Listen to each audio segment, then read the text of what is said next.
সুপ্রিয় দর্শক, আসসালামু আলাইকুম। আজকের ভিডিওটা যে যেখান থেকে দেখছেন অসংখ্য ধন্যবাদ সবাইকে। আজকে আমি নেহাস মম ইউটিউব চ্যানেল থেকে আমি জান্নাত সীমা আপনাদেরকে স্বাগতম জানাচ্ছি। আজকে ভীষণ মজার একটি রেসিপি নিয়ে চলে আসলাম। প্রথম থেকে শেষ পর্যন্ত ভিডিওটা দেখার জন্য অনুরোধ রইল। ভিডিওটি ভালো লাগলে অবশ্যই চ্যানেলটা সাবস্ক্রাইব করে লাইক দিয়ে পাশে থাকবেন। আসলে এরকম একটি রেসিপি আমরা অনেকেই জানি না, তাই যারা জানেন না নতুন রাঁধুনি তাদের জন্য আজকের আমার এই আয়োজন।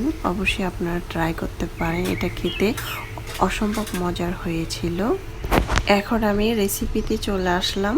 এই তো প্রথমে আলু 4-5টার মতো ছিলে নিয়েছি, ছিলে ধুয়ে পরিষ্কার করে নিয়েছি। এখন আমি এরকম একটি মেশিন দিয়ে গ্রেট করে নিচ্ছি। আলুটা আমি এভাবে করে সবগুলো গ্রেট করে নিব সুন্দরভাবে। এই তো সবগুলো গ্রেট করা হয়ে গিয়েছে, দেখতেই পাচ্ছেন আমি সবগুলো গ্রেট করে নিয়েছি।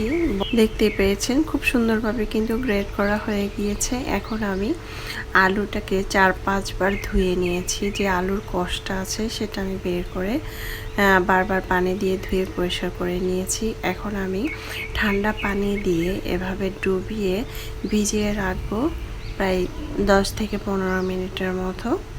ভিজিয়ে রাখার পরে দেখতে পাচ্ছেন এটা কতটা ঝরঝরে হয়েছে, আর আলুটা কিন্তু একটু শক্ত শক্ত হয়ে গিয়েছে, দেখতে পাচ্ছেন। এখন আমি এই পর্যায়ে পানিটাকে ঝরিয়ে চিপে চিপে এভাবে করে নিয়ে নিচ্ছি একটি বাটিতে।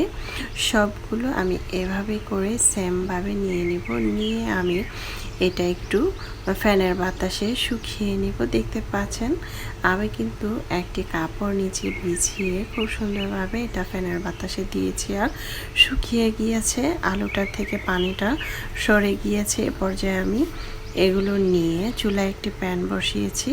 প্যানের মধ্যে তেল দিয়েছি পরিমাণ মতো, পর্যাপ্ত পরিমাণ তেল দিয়ে আমি এখানে দিয়ে দিলাম বাদামটা দিয়ে আমি একটু হালকা নেড়ে চেড়ে 1 মিনিটের মতো ভেজে নেব। যেহেতু তেলটা অনেক গরম ছিল সেক্ষেত্রে কিন্তু বাদামটা তাড়াতাড়ি উঠিয়ে নিতে হবে, না হলে পুড়ে যাবে। দেখতে পাচ্ছেন বাদামটা দেওয়ার সাথে সাথে কিন্তু বাদামটা হয়ে গিয়েছে, আর মাঝখান থেকে কিন্তু ভেঙে গিয়েছে, দেখতে পাচ্ছেন। এখন আমি একটি বাটিতে টিস্যু পেপার দিয়ে বাদামটা দিয়ে দিচ্ছি, তাহলে তেলটা ঝরে যাবে। তো এখন আমি ওই তেলটার মধ্যে দিয়ে দিচ্ছি আলু ঝরঝরা করে নিয়েছি, গ্রেট করা আলুগুলো দিয়ে দিচ্ছি। দিয়ে অল্প অল্প করে দিয়ে ভাজতে হবে, অনেকগুলো একসাথে দিলে কিন্তু দলা পেকে যাবে, তাই অল্প অল্প করে নেড়ে দিতে হবে।